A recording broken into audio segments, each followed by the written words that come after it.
Check my speakers. Good. Awesome. Well, we did this last year at Christmas time. We sort of had a friends podcast. We all got together and did a Christmas jingle and haven't had a chance to do anything since. So I thought it'd be nice just to get together and hear what's going on. I know you guys are both keeping a log about the year of COVID, and I thought it was kind of interesting. Veronique, you call yours Captain's Log, which I had to check out every day. So it was like, well, what's it about today? What got you started with that? Well, so I was a Star Trek fan growing up, and every time you were watching Star Trek, they would always when there was a big event that happened, it would be Captain Kirk would say Captain's Log day, whatever, right? So the day we got sent home from work, March 16th, 2020, when the pandemic had been declared a few days before that, I thought, well, very naively, that we would only be home for a couple of weeks. And so I thought, oh, haha, I'll just do a captain's log like they do, for significant events on Star Trek. Yeah. Little did I ever imagine that, a year later we'd still be here. But at the time I thought, well, I'll do it, kind of as a way to look back on what happened over those days. And to kind of, give myself something to laugh about, to give people out there, something to be entertained by, because like really being in the house and with the dogs and like, what are you going to do? Right. It's a little boring, doesn't it? Yeah. Well, it was kind of different, right? Kind of different. So yeah, that's how the Captain's Log got started. I really did assume it would be a couple of weeks, maybe a month at the outside. And then when I realized that it was going to be a whole lot longer, I thought, well, okay, I'll do it until we either go back to work full time in the office or when we hit the year mark. I never imagined we'd hit the year mark. So, but we did. Wow. So was there any one particular thing when you were writing in there thought, wow, I'm going to remember this. This is going to stick out in my mind? Every day was something new. Like, I was amazed every day by the stories that I would read of, people helping their neighbors, dropping food off on their front doorstep, or, family members trying to find innovative ways to be together while still being apart. And then, just stupid stuff like, I think I look back on today's memories, right, on Facebook, and today's was, I don't know how I'm going to go back to work and get all of my schedule fit into before I go to work. Like, 11 o'clock, I forgot to brush my teeth. I'll do that now. Oh, 3 o'clock, I forgot to put my eye cream on. I'll do that now. Oh, 4 o'clock, I forgot to, so I think that was today's, but, it was just, it was amazing to me to see how people were coping with all of this. And then the other thing that I found really amazing is the interaction that I had with people because of it. I oftentimes I would ask a question in my post to see like what your favorite piece of advice was, or your favorite movie or favorite song or whatever. And I got so much interaction with friends and family and people from all over the world that I loved it. I loved it every day. Some days I just posted, have a great day. Have a great day. Just have a great COVID day. You're good to go. Yeah. Like it's Sunday, chill out, have a good day. But so much. Well, yeah, awesome. Exactly. Right, Rachel. And but other days I'd have these really profound thoughts, and, some of the things that did stick out to me kind of more than others were, when the Black Lives Matter movement happened and it gave us an opportunity to talk about racism, or when the election, in the US happened and it gave us an opportunity to talk about democracy and free speech, or freedom of expression as we have here in Canada.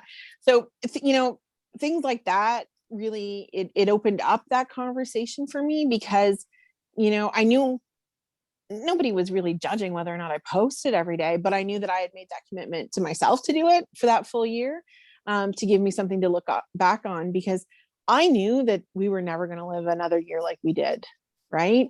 Hoping. Yeah.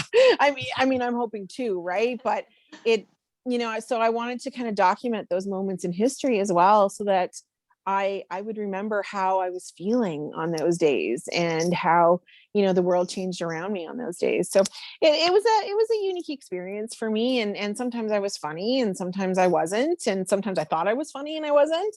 And sometimes I was sad or overwhelmed. One of the more recent posts was I had hit that emotional wall. I was tired of COVID, and that was about a month ago, where I was just like, I can't talk about COVID anymore. I can't think about it. I don't want to navigate it anymore. I just don't like it.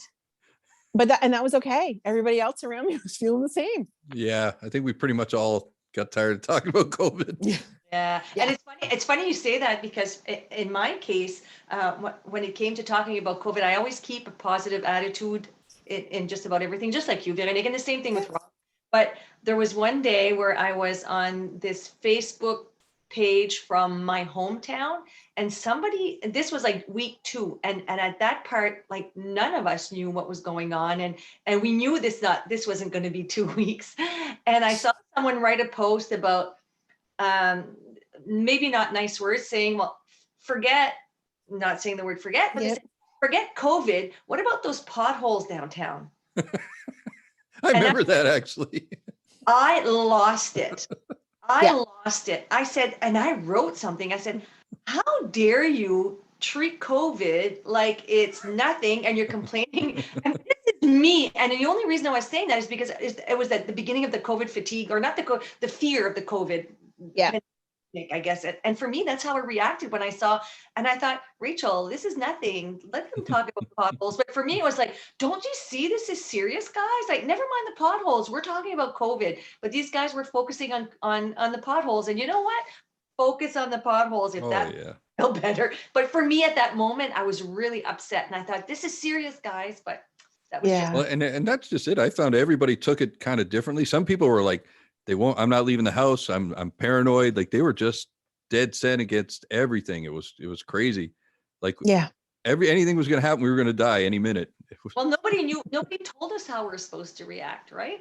Yeah. Yeah. Oh, like I have a mom. My mom is 84 years old, and to her it was like, isn't it just the flu? And I said, Mom, I said, do you remember the Spanish flu? Because she was a tiny child. Like, she doesn't remember the Spanish flu, but she knew about it. And I said, remember how people used to talk about the Spanish flu and were like very scared and afraid and everything else, and would hide or stay home, or I said, remember those stories? She goes, yeah. I said, well, this is kind of that.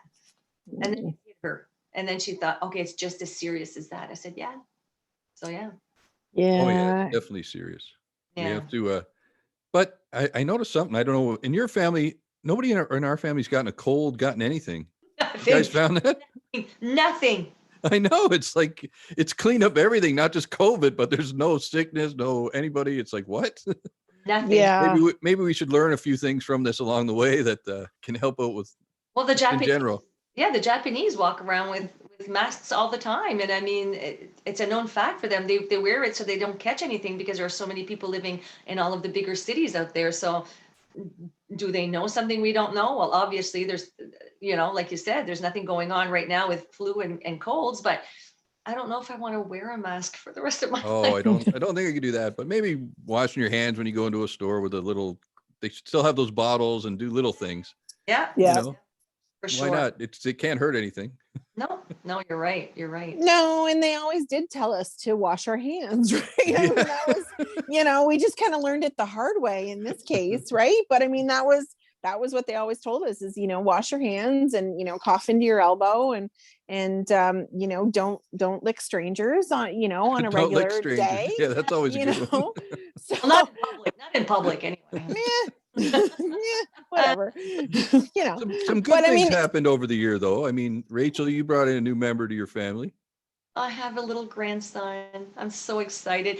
And it was, again, within COVID restrictions. My daughter ended up in the hospital a little bit longer than she was supposed to. So I couldn't be there for her. And that was very difficult. But at the end of it, she came home with a beautiful little boy who was 3 weeks premature and is really doing really well now. He's gaining weight and he's healthy. And we just love him to bits. He's just the apple of my eye. And you said you kept a journal too over the COVID crisis? Well, It's funny because, well, I've always kept a journal. I call it Mama's Journal because when I first got married and we decided we were going to have a child, I thought I'm going to start writing to my child in a journal. So we're talking about 30 years ago.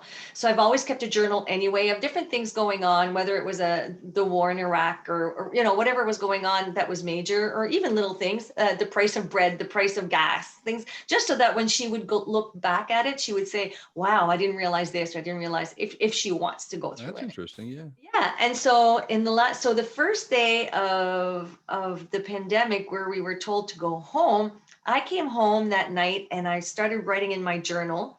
And I also wrote on Facebook, but that maybe lasted a week because I'm not as patient as Vero is on that. So I just decided to keep my journal going. And so for one full year, I would write in my journal. And when the 1 year was up, I debated whether or not I would keep, because every day I kept numbers, the numbers for Canada for the COVID, and numbers for New Brunswick, numbers for the world. And then I added US because that was a show by itself. Yes. And so I added that. So for one full year, I have numbers of all the COVID cases worldwide, Canada-wide, New Brunswick-wide, and US. And when the 1 year hit, I said to myself, I'm going to keep my journal going, of course, but I'm going to leave the numbers aside because it was getting to me. It really was getting to me. I was getting worried, and I thought, you know what? Nobody else is doing that, Rachel. Well, maybe some people do, but I said I have to get away from that. And it just made me more grateful when I write into my journal anyway. I mean, it's if you like writing, and I love writing, it's a positive thing to do when you want to get all your feelings out or whatever. But for me, for the COVID thing, it's funny because I was thinking about that on my way home today, knowing that we were going to talk today. And I thought the feelings that I had a year ago, and the feelings I remember how I felt, but I also remember the inside of me, like how, I remember talking to my brother in the US and saying, did you ever think something like this was going to happen to us? And he said, no. And I said, probably like when the Spanish flu happened, people were saying that, except they didn't have internet to say it to their family.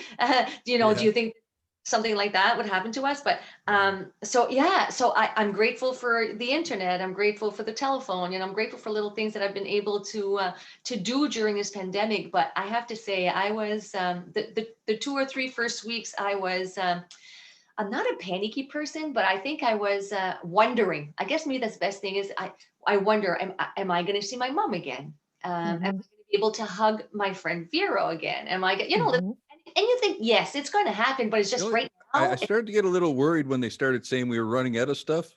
Yeah. And I was like, whoa, wait a minute. They're hogging the stuff. And I was calling, and then I can remember they're saying, oh, they're not going to have meat and all this. I thought, well, get a freezer, I thought. And then I went to go buy a freezer. I said, oh no, they're sold out everywhere across Canada. I was like, what? I was like, uh-oh, what's going on here? Then I started to get a little worried. So here you are saying about people buying freezers. So I looked up to see what people were buying during COVID that was like out of this world. Bidet was the first thing. Because if really? ran out of toilet paper, people were buying bidets. Yes. Wow. Oh my. That is the biggest thing. Another thing, people were buying RVs because you can't travel anymore. So you get it, you buy an RV or trailer and you travel around with your trailer and RV. Those were the biggest thing. Another big thing was roller skates. People were buying roller skates. Really? Or roller blades or whatever you want to call it. And then bicycles are out. Like you can't find a bicycle now. So that's obvious, but roller blades, and RVs. Wow. Interesting. That is interesting. I like the RV story. I think I could do that. Yeah, the RV wouldn't be bad. At least you could travel around and you have somewhere to. It's your it's your own clean space, right? Yeah. Yeah. Yeah. Well, and it was interesting because my dad was in Africa at the time, right? So we were locked down here in Canada, and for about 9 weeks, I think, was that initial lockdown. And Dad was in Africa at the time, in the Democratic Republic of the Congo. And so he was dealing with the Ebola virus, which was, a significant outbreak over there. He was dealing with rebel groups, and then he was dealing with COVID. And I'm like, okay, enough is enough. I think, you need to come home, right? So, and then his contract ended and he was coming home, but it took us weeks to get him home. Like, we weren't even sure if we were going to be able to get him to Canada. Yeah, that must have been quite the ordeal. And I thought, how are we, in 2020 and I can't get my dad, into the country? And it was mainly because we couldn't get him from Africa to Europe. Those flights were kind of iffy. We would book them on a flight, it would be canceled the next day because And- they were all scrambling, right? And Africa had no cases, right? No, at that time, no, they had very few. And so, we did finally get him home, and then he had to quarantine when he got home, obviously. And he quarantined actually for 3 weeks rather than 2, because they wanted to do that. He wanted to get tested, after his initial quarantine, and it was taking longer at that point. So he quarantined for 3 weeks, and thankfully for all of us, everything was great. But we weren't sure if we were going to get him home. And that was the first time that I really worried about that kind of thing. And Dad's been overseas for 24 years, but just the thought of how do we get him in the country was a worry. That'd be scary for sure. Yeah. I found I had to, after about a month, I stopped watching the news. Yeah. I gave up. I said, they're just going to kill people. It's too much. I'd like to pretend that I didn't watch the news for a year, but yeah, I did because of what's going on in the US mostly. I don't now, because it's all over with, but I did. I have to admit.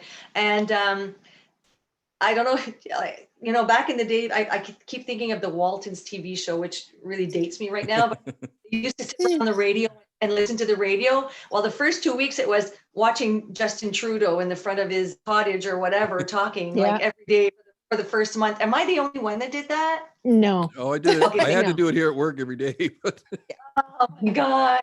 Yeah. I worked from home for a little while, but then I've been at the office now for, since this summer. So, so I do get up and shower and put clothes on and go to work now. Well, that's good. My husband does. Well, I mean, I'm home, right? So, hey, if you're having a meeting from the shoulders up, hey, you do what you got. And it's amazing, how many days consecutively I was willing to go without deodorant. It's quite a few. It's quite a few because no, and I mean, my dog loves me regardless. So I, really, he has no choice. I feed him, so he has no choice but to love me. So, but yeah, see, I've had a different experience than Rachel, right? Because I'm still working from home, and and my biggest worry was Mom. She had just come out of the hospital about 3-4 weeks before the pandemic hit, and so she was still rebuilding her strength, rebuilding her stamina, and so she was my biggest worry. And I found for a bit, so I think we were home for about 9 weeks, like solid, where I would just go out to get groceries curbside and didn't go anywhere else. And then for a couple months after, I almost got resentful when I had to go out. Like when kind of the world opened up a little bit more, I got a little bit resentful because I was like, no, I'm okay at home.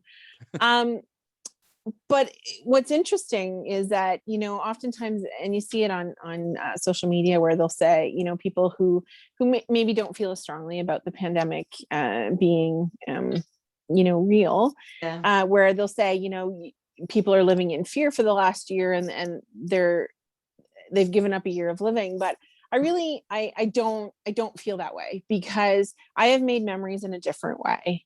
And the things that I have done over the last year have meant more to me probably than the things I've done, for years. I got to be with my friends and family in different ways. Rachel and I are bubbled. So we get to, as soon as we were allowed to bubble, we bubbled, and whoever thought we would have been talking about bubbles, right? I know. But it gave me an appreciation for the people that I love, and it gave me an opportunity to spend time with them in different ways and to make different memories. I wasn't always running from one event to another, or one, meeting to another, or whatever. And those times that I did get to get together with, small groups of people meant much more. And That's so true. it wasn't a year of living in fear for me. It was a year of being much more aware of how lucky I am, and a year of deciding what was important to me rather than just filling my day with, noise. You hit it right on the nail, because I was the same way. I don't know about you, Rob, but for me, it was this, I appreciated every little bit. And when I got to hug my mom, because my mom lives in a different zone. The day I could hug my mom, she said, could you put me down now? Like, I mean, it was just one of those things but I mean, I hug my mom every day when I see her, but that day when I hugged her, and I thought, you know what? Hugs are powerful. Oh yeah. It was so cool to be able to, and my mom and I, anybody that knows us, they know that my mom and I are close, my daughter and I are close. So those were important things for me. I had my bubble, which was, the initial bubble was my daughter, her fiance and my husband. And then when we got to expand a little bit, that's, then Veronique and then the few members that was able to be around. I didn't focus on what I couldn't have. I focused on what I had. Mm-hmm. That's it. Awesome. What about you, Rob? I mean, I know your daughter's in Fredericton and it was hard with her, but I finally got to see her at Christmas, and she's busy, but it was nice. But my brother's in Halifax, so I haven't seen him for over a year. He's had a couple surgeries, and I'm looking forward to the 19th so I can go down to Halifax and finally get to see him. But yes, that'll be a nice treat. Oh, wow. But yeah, no, I've been busy doing all kinds of stuff for the radio You've been station. working anyway, right? The whole time? Oh yeah, I've been working. I produced a whole bunch of new shows. I was telling Veronique earlier, now we have a show that goes across all the prisons right across Canada, youth prisons. We have a show for bullying. We have a show for all the artists that are making music across Canada, like Christian music. Oh, So that's amazing. There's all kinds of stuff going on here that it's just. Oh, that's really interesting. Yeah, Wow. it's been a lot of work. So, and I've had time to do it, right? I sit here, there's Yeah. nothing else to do except be at work and then, of course, put out news about COVID every day, but that's You can't let that drag you down, but at the same time, and that's what I was talking about at work. I think we've heard so much because I work for the government. COVID was always at the forefront, so we were always the protocols would change every day, because if you're in the office, you walk in one door, you walk out the other door, you wash this, you wash that. That was really, at first it was a little bit scary, because at home I knew it was just my husband and I and no germs were coming in. But when you're in a building with 30 some people, there's a chance that you're taking when you're going into the building. But the protocol there was top notch, and I felt really safe when I was working there. But it just makes you think of everything around you and the essential workers. I mean, it's crazy. I am so grateful for all those essential workers, and I've seen some people being especially at the beginning when you didn't know what was going to happen. I mean, it absolutely was pretty freaky. I can remember the first weeks there coming home, and I'd have to come home and they'd make me strip down and wash all the groceries, whatever. I was the designated guy to bring stuff. It was so weird. Yeah. Don't bring any of that in here. Who would have thought you had to wash your groceries, right? I know. It was crazy.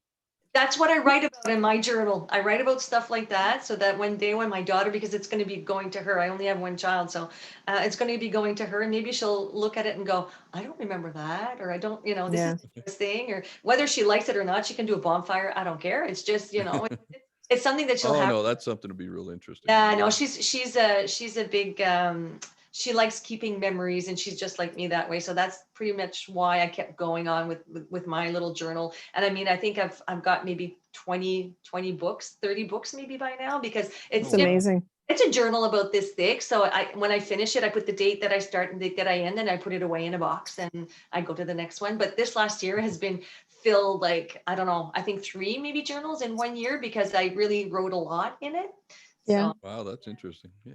Yeah, that'll be interesting for your kids and your grandkids many years from now. Think about when we find an old letter in a history place or something, and we look through it and they're talking about it. That's the kind of stuff that's interesting. I think that's why I started it, because I remember receiving gifts from great aunts. I have a really close-knit family on both sides of my family. I know my grandfather's brothers and sisters, and on both sides of the family. So I was really close to them. So I would receive gifts as a child, and they would write notes on it. So as I was growing up, although I forgot why they wrote the notes, I would ask my mother, why is this written there? And then she'd tell me the story behind it. And I thought, well, someday I'm just going to write a journal to myself or to my child and just keep those notes, so that she doesn't have to wonder, like, why did I get this? Why is that in the house? So that is why I write a journal, basically.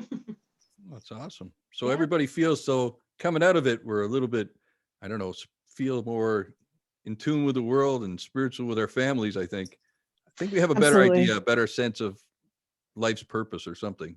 There's something good came out of it to me. An appreciation for the little things. Yeah.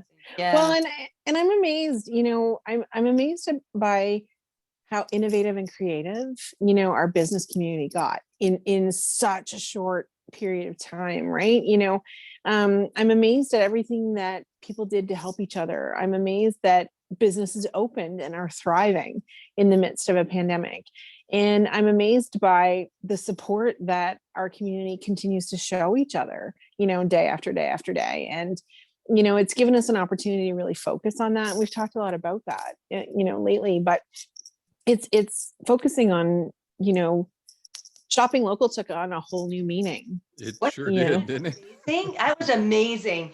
The province of New Brunswick have done so well anyway. Like, I mean, we've been, some people complain because the borders are closed and whatever, but I think at the end of the day, it contained us, and we might have been isolated from other parts of Canada, but at the same time, we kept our numbers as low as they could possibly be. So I think that was a great thing. But you know what, Veronique, you're saying the shopping, the local, like, I can't believe how people were able to step it up so quickly and get together so quickly. They seem to realize it too. Even at Life Radio, when it first started, we come in, we had a meeting, and we decided shut down any cost for any advertising for any business.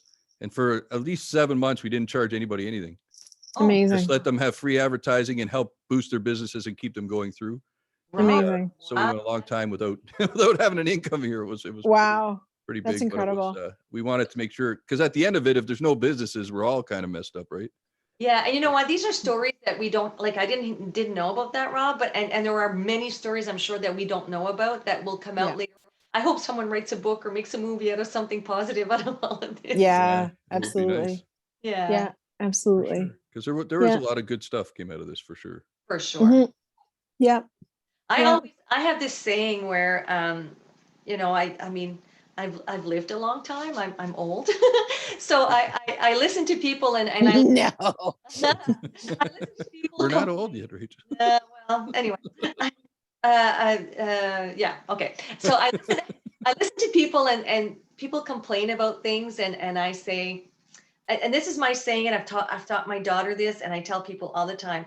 If you're going to complain about something, and I'm not talking about the weather because we can't change it, but if you're going to complain about something, make sure you have something to back it up. If you're complaining about what's going on in your area and you're pissed off or you're angry, what are you going to do about it? And I'm not saying take it all on your shoulders, but you know what? Make an awareness of it. Do something about it. Raise money for it or talk about it. Because just complaining about Yes. I don't even want to bring a subject up, but you complain about the littlest things and you're just going to sit back and go, yeah, well, I don't like that because it's not the way I like it. Yeah. Well, I always say actions speak louder than words. If you're doing something, that's important. If you're saying something, who cares? Yeah. I know it's not really a big deal. Right. It's not what you say, it's what you do. Yeah, absolutely. And now Veronique's going to have a chance. She's running for some council there, so she'll be able to make some differences. But good segue. Yeah, but she's been doing it in the background forever. She has been doing things for people and communities forever. And we see her because she's always, many times have been MC for many things, but it's not what you see that's important that she does. It's what's in the background. But I'm not going to say anything more. She's my friend. She's like a sister to me. So I'll let Veronique talk about. Oh, I know she does lots of awesome stuff. Every time I turn around, she's on something or doing something for somebody. But you're like that too, Rob. Yeah. So anyway, it's yours now. I'll let you talk because you've got something exciting coming up. I mean, and you know what? And I've had a year to think about it, right? Because they postponed the election last year, and to be honest with you, running for city council was always in the back of my mind because when you look at city council, that is the level of government that has the most direct impact on the day-to-day life of our community, our neighbors, our friends, and our family. And I wanted to be part of that. And I, having volunteered for so many years and gotten to work with so many incredible people like you guys and the other people that I surround myself with, I didn't want to just talk about it, and it's a hard thing to put yourself out there. And I really want to commend all the candidates that decided to put their name forward because, when you put your name on a ballot, you're putting your name out there to be judged by 17,000 people. Right. And so, and that's a tough thing for anybody really. So but it was something that was so important to me. And the last year, that's what I thought about is how do I continue to put the actions behind my words, because I mean, I talked about a lot of stuff, in my captain's log. And if I didn't do something to back that up, I would have felt like it was just kind of empty words and empty, promises or whatever. So yeah, the name's on the going to be on the ballot, and I'm looking forward to what that looks like, and hoping for people's support to be able to continue working. I think you do great. Yeah, for sure. Thank you. Either way, I think it's going to be something exciting, because there are a few new faces that are going to be absolutely that are there. So I'm just looking forward to it. And I mean, we're in a good place right now. Miramichi is doing quite well. Maybe people will argue with that because they may not be in the right place right now, because with COVID and some people have lost their jobs. But yeah. I see a lot, like I'm thinking like Home Hardwares and Canadian Tire, like those places are doing so well because people are buying building material, they're buying paint, so people are renovating, new buildings are coming up in the city of Miramichi. So I think this is going to be a new era of something that we may not have seen before. Again, I've only been living here for 21 years. So it's a long time. Yeah. I consider myself like a newbie still, like because I'm French, maybe. Because I'm a North Shore. I'm from the North Shore. I'm a Dalhousie girl, and it's still in my heart. But this to me is just, it's like being home for me, because it's surrounded by water and the people are friendly and all of that. But I think there's a new shift coming. I think because of COVID. But I think because before COVID, I have to say, and Robin, I'm not sure, Rob, if you were, if you knew anything about like immigration and newcomers and things that are going on in the province of New Brunswick right now. Our population is aging. And we're not producing children, except for COVID. I hear that COVID really was a big boost for childbearing. Not surprised. Not surprised. When you've got nothing else to do. So we're grateful for that, because I now have a grandchild from this. But because we don't have the population that we need, the mom and pop businesses, which now are doing better than they did before, will not have someone to take it over when they leave, because most of the kids that were here are now gone. They've gone to Ontario, they've gone out west, and they've made their life somewhere else because they didn't want to live in New Brunswick. And I think that's something that was put in our brains in the 70s and 80s. Oh, you don't want to live here. You got to live away. You got to live away. You got to live away. And now we have people that are not from New Brunswick that are moving here. Because why? Because yes, the houses are cheaper, but it's beautiful here. And you have great daycares, great school. And I'm not talking just New Brunswick, Miramichi. I'm talking New Brunswick as a whole. So we have people that are moving here because it's a beautiful place to live. We know that. We always knew that. That's why we're here. And so now we see people coming back and doing that. So I'm grateful for seeing that. But immigration is still, and I shouldn't say immigration, I'm going to say newcomers, because immigration is international. Newcomers is everyone. So a newcomer could be someone from Ontario, Saskatchewan, whatever. And we're seeing a little bit more of that, especially with COVID, because people can do their work from home from anywhere. So when this is all over and done with, like, I'm anxious to take how do you say that? When you go to the cottage, you take the cloth off the furniture and you freshen up everything. Dust it all up. Yeah. COVID is over. I have a feeling that we're all going to take the dust off, and we're all going to look at each other and go, oh, wow. Okay. This is great. We're doing really good here. And we have to keep it up. And I think with the election on May 10th, when the election comes up on May 10th, I think we're going to see a lot of dust covers going off and a lot of new things happening, and I'm really looking forward to it.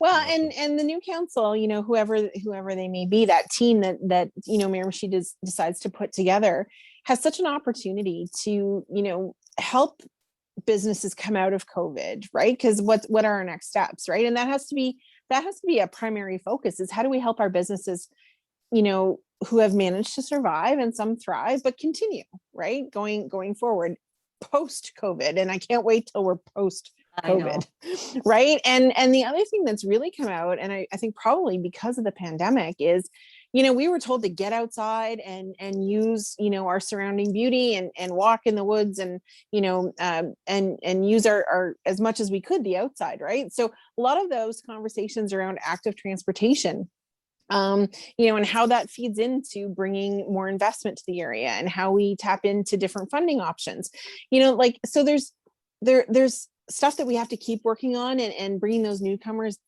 absolutely part of that equation. And we need to tag on those other things. We need to help business come out of a COVID environment, and we need to get, ways for people to be able to be active without necessarily having to spend money that we don't have right now. We have the perfect area to, oh my God, poor Rob, That's good. Rob, you can just jump in anytime. But I like listening. Yeah, I talk all day long. That's all I do. Well, this is close to my heart because I work a lot with newcomers that are in the area. International students is another one. So somebody told me one day who had just moved here from another country, and they said, your city is so big. I'm going, okay, are you kidding me? Like, we don't even have high rises. We don't have, and that's the way I like it. But I said, we don't have big buildings or whatever. And he said, no. He says, you guys have, he said, I'll put it in a different way. It's a long city. I said, a long city? Well, because we have Chatham on one side and Newcastle on the other, we can't walk anywhere. It's not easy to walk anywhere. And a lot of people that come from different countries would get on their bikes and just bike from the store to the house and whatever. Yeah. And I've traveled to Europe a lot to see those things actually happen. People have little Vespas and they get on their bikes and they just absolutely get their groceries and come back. You can't do that here. You really can't. And I'm not being negative, but you could, but it would take forever to walk from one side to the other, from Chatham to Newcastle, depending on where you are. And believe me, I walk a lot. I do Newcastle, Chatham. Yes, you do. You can vouch for that. So for me, I think the ideal thing, if you want to have newcomers, which again can be from Ontario, Quebec, wherever, we need to have some kind of a walking path. We need to have something that connects. I was in Shippigan this summer, and you could walk for kilometers and never see a car because they had certain paths that were made that were just for bicycles and for walkers, and everybody respected all the laws around it, and it was beautiful. And I think Miramichi deserves that because we have so much to offer and it's so pretty here. So I think we would do a lot more in tourism, and tourism's already good, but I think it would be even better if we had those paths. But that's just, me. That's interesting. Yeah. Why not? Yeah. Anything that can get people out and about and doing something, right? In the nature and you're not, it's gas, gas reduction and all of that. Yeah. So I think it's look at how much people love going to French Fort Cove and walking around. So love it. Absolutely. And that it's absolutely. amazing. Yeah. Yeah. No, for sure. Incredible thing for sure. No, maybe she's got lots to offer. Need just a few more houses, but I see them going up everywhere. Yeah. Houses and apartments, and they're building like crazy. Every road's got a new apartment going up on it, or a house. Restaurants popping up after the. I know. COVID. This is amazing. I know. Restaurants. I know. Which restaurant? Yeah. Well, Namaste just opened. Sailor Jane opened. Yeah. The New Maritime Beer opened just before COVID. Oh yeah, that's true. Yeah. There's so many up in and the Oak. Golden Oak is another one. Golden Oak, that's it. Yeah. They arrived in the pandemic. These guys are from Whistler. They arrived during the pandemic. They isolated and opened a restaurant through the whole thing. And these guys are amazing. Because why not? Yeah. That's incredible. Exactly. Incredible. And those are stories that we're going to hear like years from now of these new businesses that open up. And that's not to say the businesses that are here are not doing well. Like these guys, the people that have businesses here for years that maybe didn't even have a website appearance or a Facebook, they turned that around. And next thing you know, you can buy things on Urban Nest is one of them. Like there's so many people that have turned it around, and curbside service. And so I think Deliverabite, to deliver all over the river. I mean, that came right in the midst of the pandemic. Like Deliverabite invented by someone in Miramichi. It is, the owner of O'Donoghue's. Stephen Laforêt, exactly. Yeah. Oh, really? Oh, yeah. Yeah. That's amazing. Yeah. And for the first little bit, he provided that service free to his fellow restaurateurs to be able to have them get their wares out to customers. Like, and that's what I mean. Like, it's so amazing, to see, like, I know Dooryard instantly pivoted and was offering free delivery. Right. And that was like in the first few weeks right after the pandemic hit. Deliverabite came to be. And, you talked about it, websites still, developed overnight. Yeah. Right. Facebook And people pages were populated all of a sudden. yeah. And it's amazing to see how creative people got, and whether it was Zoom or MS Teams or whatever it may be, we were having meetings with people around the world all of a sudden, or even with our neighbors. Like I talked to friends of mine that I've had since childhood that I don't get to see that often. And I should make, a better effort on that. But we had a couple of those, sessions where we just sat and had a drink together. It happened to be online, but at least we got to have those chats and those laughs. So it was amazing to see. And that's, I think, probably the best thing about COVID is that it forced us into innovation quickly. Yeah, That's true. right. That's You're awesome. right. I have a confession to make. So I'm not a big beer drinker. I love craft beer. I love tasting. I just love tasting different things. And when it was announced that like New Maritime Beer or whatever, like, or you could order beer and then have it delivered. Yeah. Mhm. I'm not even joking. You can ask Evan. When I ordered a keg or whatever you want to call growler. I ordered a growler and online they told me it'll be delivered at 5 o'clock at your back door. Like it's no touch, no nothing. I was waiting. My hand was on the doorknob and I saw Evan coming at the back of my house. And he was the first person I talked to through this whole thing, like face to face. Yeah. So I'm opening the door and said, "So Evan, how are you?" Just so happy to talk to somebody else, right? And he just, "Okay, Rachel, I've got deliveries to do here. You have to go. So I had but you're right. But there was also Three Dog Distillery that opened in the midst of COVID. Yeah. And then Carol's Timber Ship and Carol's Carol's Distillery. I know Carol's Bakery, of course, but they also have their distillery. So I mean, like, look at the massive businesses that have started here in the midst of a global pandemic, and it's amazing because we've given them the support, and of course they need more. We need to continue that, but they were able to get all of that done in a community like ours. Yeah, that's right.